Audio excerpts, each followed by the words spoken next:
basically a concept that I came up with where I wanted to basically talk one-to-one with people that I really respected, that people in my circle sort of really respected as well. And the difference between, I think, me talking to someone and a reporter talking to someone was that you sort of get maybe like a inside view on how a creative person or an entrepreneur talks to another person who's like-minded. Wow, you gotta get out of the way of the sound wave. It hit the spacehead cat's heart. No cat mentioned it for 4 years, and no cat moved for 5 years more. When you start to veer off onto your own path, there's always one critical moment where you decided, screw this road, I'm going to go off on my own road. Mm-hmm. And I just want to know if you can recall sort of that, like that moment of clarity where you're like, I'm making a left right here, whether there's a road or not. You know, in life, you know, there's no such thing in nature. And I've said this before, and I don't know where, it's like some probably ancient proverb or something. But, you know, there's nothing in nature that you can find that's a straight line. Mm-hmm. Like nothing. You will not find a vein in your body that's a straight line. You will not find, can't walk through the woods and find rocks lined up in a perfectly straight line.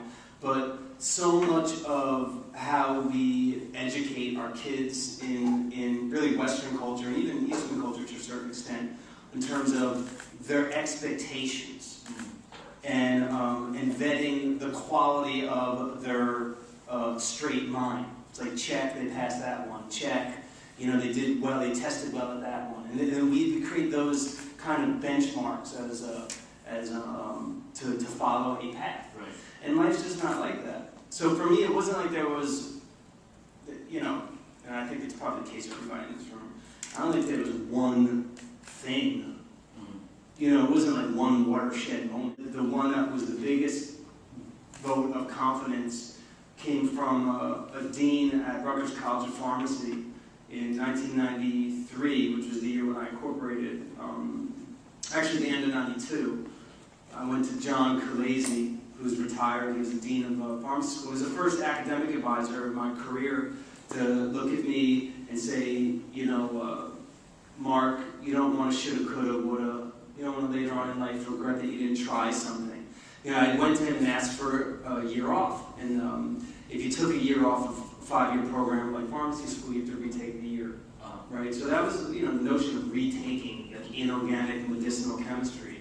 Like that was not really an attractive idea, right? So he said, you know what, I won't make you retake the year. If you leave now and you go for it, you can come back in a year. Without retaking the year. Without having to retake. So he like brokered a deal with He kind of gave me the parachute. I mean, recently, you know, there's been a lot of press, news, rumors about the current state of your company and the empire that you've built. Yeah. I always like to hear it from the horse's mouth. So sure.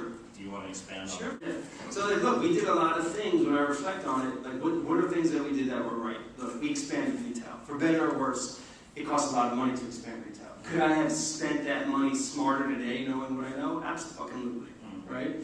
The way that I finance fixtures, the nature of leases that were signed. I mean, then when the market goes underwater, all of a sudden you own leases where they're underwater leases because rent costs go down because mall leasees, you know, landlords, have now struggling malls. But despite that, we've managed to make our retail really work. So in the last year, of the 100 stores that we owned, we had to close 6. But that's really not that bad.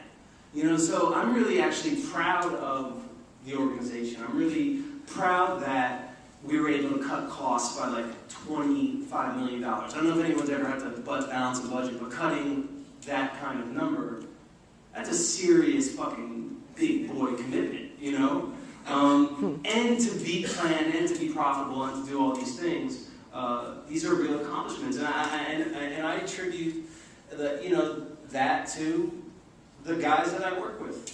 My business partner, for better or worse, like me and my business partner, we know how to operate our business. When we're focused and your eyes on the ball, you tend to do better. Was I guilty, like most of us, of being unfocused? 100%. but I don't regret any of these moments in my life. If it was the story of when I was $7 million in debt, to the story of when I was a couple $100 million in debt, I don't regret any of it. Right. You know, it's like your life happens. Yeah. And when I think about this, the last couple of years for me, I actually think that these have been the best years of my life. I think I've had a much more sober kind of calling of what's, what you need for versus what you want for. And that's something that it's very, very important. I think we were culturally very, very indulgent. I know I was guilty of it, but I think it was really a part of larger kind of Western popular culture. Yeah. And I reflect on that, and maybe that's the buzzword for me today. You said it now 3 times, but I have 3 kids, so I think about, well, how are the decisions that I make today going to inform the lessons for my kids, later on in life. Right. One of the biggest handicaps for creative people, one of our biggest Achilles heels, is that it comes from the emotional part of our brain, right? Mm-hmm. But it's we live in a culture where if your commodity is a cog or an automobile or creativity, you're still offering a service or a business. So I think the key thing that I could say to young creative types is to not be overly emotional about your creative content and your creative authorship. I think we tend to get so overly emotional and indulgent on our own singular point of view that we lose sight of how other people see what you've done. I say it's the call shit on yourself factor. How often do you look in a mirror and genuinely look at yourself in a way where you could call shit on yourself? Really be your own, your best critic. I think that's a very cathartic and healthy thing to do. And if you don't have that to do, if you don't have the capacity to do that for yourself, know someone that will.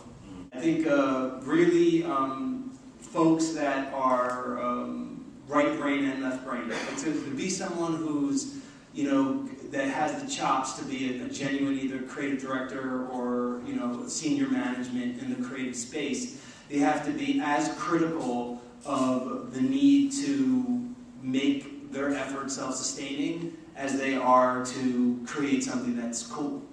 So if you're just in some ivory tower creating for you and your friends inside Jokeville, I suppose that there's a class of business there to be had. But in my company, you have to be able to, to balance what's an emergent trend with what's a responsible thing in terms of the real business opportunity. How do we seize the moment, timing, and how do I look at a sales report and can make as much sense out of a sales report and care about it as much as I do a trend report. Right. I think that's what you look for.